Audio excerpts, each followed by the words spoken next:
So hello everybody, welcome to Beepanock Farm. Welcome to a slightly chillier day, but it's still time for sheep shearing. This time it's the big boys. So that's Balmoral, he's the tallest and longest top. That's Val, our oldest top. He's a retired old monster really, but he does still serve a few ewes. This is Cyril, young lad. And then Zeb, the middle and really rather overweight top, he is desperate. Hello, Cyril. He's desperate for a trim. So we shall see what order we're going to do them in. Hello, lad. As you can see, this one's been halter trained and is super friendly. Does make our job a little bit easier. You can see the size perspective of how much bigger it is when Joe's doing one of the tops than one of the ewes. This is Balmoral, the biggest one. And yeah, I mean, he probably weighs in maybe somewhere between 100 and 110, probably more like 100. He's a big lad, but he's very proportional to the prime of his life, really. But yeah, it's a much bigger animal, so our ewes on average will be between about 70, 80 kilos. Some of the bigger ones are more 80, some of the smaller ones somewhere between about 65 and 70. So yeah, it's quite a bit more for Joe to move around. But the good news about this guy is he's been really quite well handled before we had him, and he is halter trained, so he's come out quite easily. And if we just go in and we close up, you can see the way that his wool is falling, that he was really ready for this haircut. His wool really needs to come off. So we're nearly finished with Balmoral. He's nearly naked. Henry's just expiring being good, so he's decided he's got to have a sit on one of the tractors. Is that comfortable, Henry? Yeah.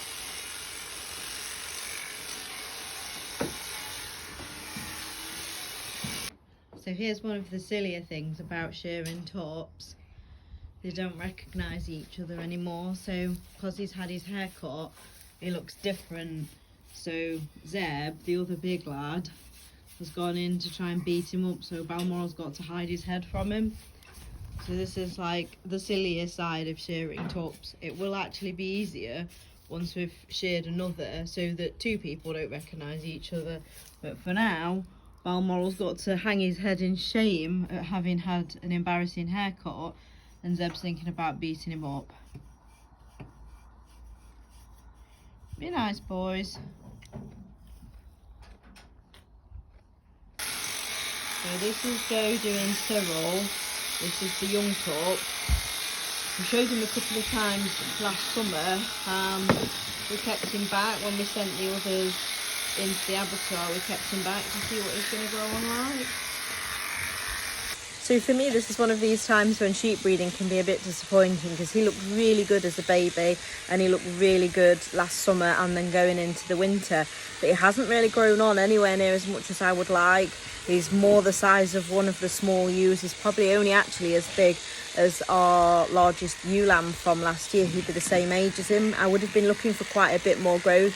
He's had a substantial amount of feeding. He's on really good grazing. So just not quite sure really. I think once all of his wool's come off, we need to have a proper look at him. His wool's really badly matted. He's a shearling. He's not been sheared before and is in a bit of a state. So maybe once we've got his wool off, we can take a bit of a better look. But yeah, sometimes this can be a bit disappointing, because it can reveal that really something that you've kept back hasn't turned out quite how you wanted it to. One of the other challenges of trying to do a job like this is trying to keep the little people entertained. So we've created a bit of a task here, which is to load Henry's wheelbarrow with Henry's loader on his tractor, which he's doing a fine job of. Just hoping it doesn't expire and get cross. Good with this. This is Zeb.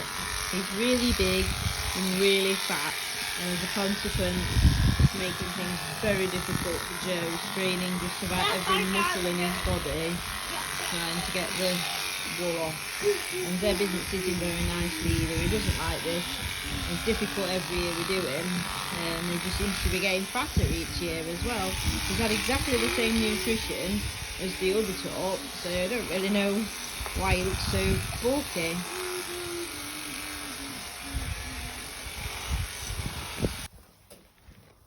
So we got one left to do. This is Val. He's our older top. He's 8 years old. He's had 5 lots of lambs since he's been with us, or given us 5 lots of lambs. Obviously they've been delivered by the ewes.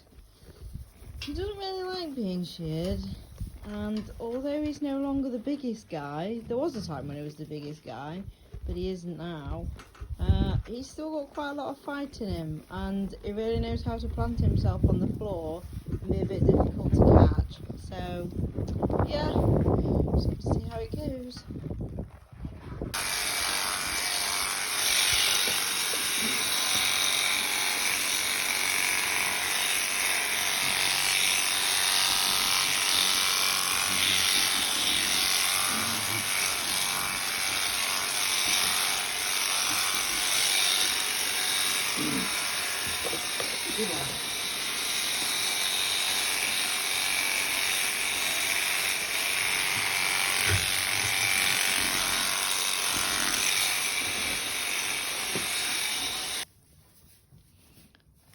So here they are, all 4 of them back in together.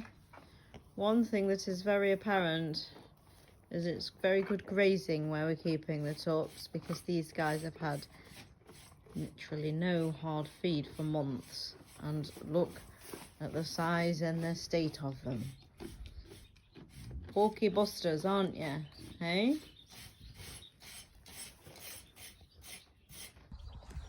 So we're a day on, they've all got back used to each other again, and it's really time for them to go back out into the field because things are getting a little bit out of hand under the shed, where they've managed to destroy bits of the shed and some hay nets, and they've been trying to burst out of the hurdles. So yeah, it's definitely time for them to go back out into the field.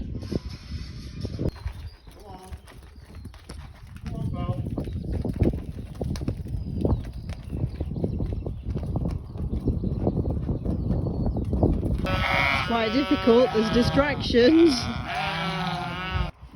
So although potentially they could have been distracted by the ladies, they had food to follow, and that turned out to be so much more appealing. So you'll notice that to move the guys, we've used some buckets of feed. Obviously we don't have a sheepdog, we don't really have enough sheep to justify having a dog, and neither of us has ever worked with a sheepdog before, so that'd be a whole new learning curve. I'm not saying never, but I'm certainly saying not now. So most of our sheep are bucket trained, they'll come to the bucket and they can usually be caught that way.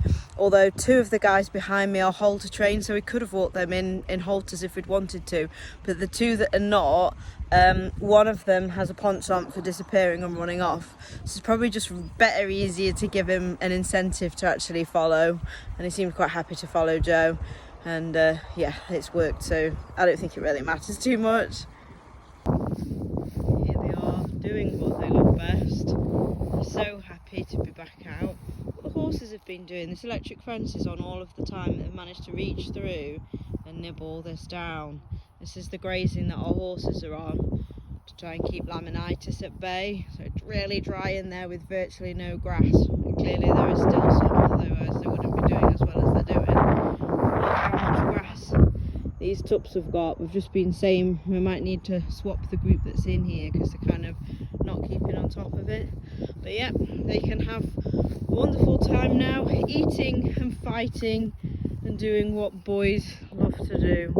Look at that, there's some really fat bottoms in here. Happy sheep, happy days. Thank you for watching. I hope you've enjoyed the boys getting their annual haircuts. Stay tuned for later on in the week when we're going to be shearing the ewes, and the shearer is actually going to be coming and helping with that job, so it should run smoothly, and we'll see you all again very soon. Take care, bye.